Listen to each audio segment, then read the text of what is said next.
৩ যুগ পর অনুষ্ঠিত হচ্ছে চট্টগ্রাম বিশ্ববিদ্যালয় কেন্দ্রীয় ছাত্র সংসদ চাকসু নির্বাচন। আজ শেষ হচ্ছে মনোনয়নপত্র জমা। এ নিয়ে আরো জানাতে সরাসরি যুক্ত হচ্ছেন সহকর্মী আজিজা হক পায়েল। আমরা যুক্ত হচ্ছি তার সাথে। পায়েল, আপনি তো এই মুহূর্তে চট্টগ্রাম বিশ্ববিদ্যালয় ক্যাম্পাসে রয়েছেন এবং আসন্ন চাকসু নির্বাচনকে ঘিরে সার্বিক পরিবেশ কেমন দেখছেন এবং শিক্ষার্থীরা এই যে এত বছর পর দীর্ঘ ৩৬ বছর পর, আমি যদি ভুল না হয়ে থাকি, চাকসু নির্বাচন হচ্ছে, এই নির্বাচনটিকে আসলে শিক্ষার্থীরা কিভাবে নিচ্ছে, কি বলছেন আসলে তারা, আমাদের জানাবেন। যেমনটি বলছিলেন, প্রায় ৩ যুগ পর কিন্তু চাকসু নির্বাচন অনুষ্ঠিত হতে যাচ্ছে ১২ই অক্টোবর। এই নিয়ে শিক্ষার্থীদের মাঝে যেন এক উচ্ছ্বাস উদ্দীপনা বিরাজ করছে।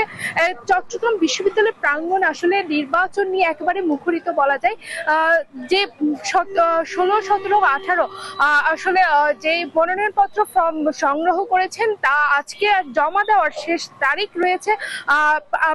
প্রায় ২৭,৬34 শিক্ষার্থী ভোটার তালিকায় দেখা যাচ্ছে। তবে তার মধ্যে ১,১৬২ জন মনোনয়নপত্র সংগ্রহ করেছেন।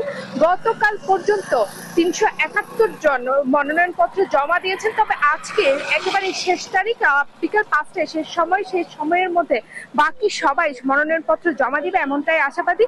সেই সাথে যারা মনোনয়নপত্র সংগ্রহ করেছেন তারা সকলেই কিন্তু ডোপ টেস্ট করেছেন। ডোপ টেস্টের পরে যাচাই বাছাই করে ২১ সেপ্টেম্বর আসলে চূড়ান্ত ফলাফল জানানো হবে।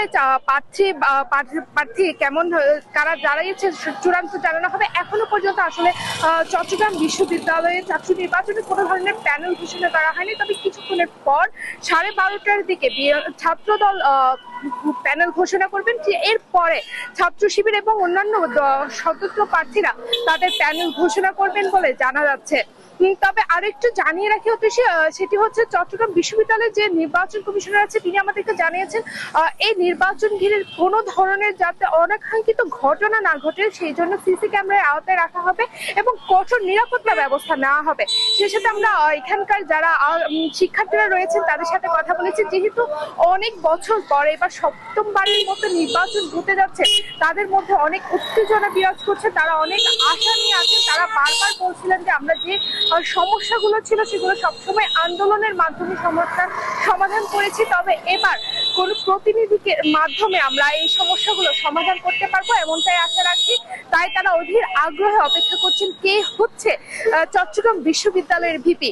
এই ছিল সর্বশেষ আপডেট। অতিশী।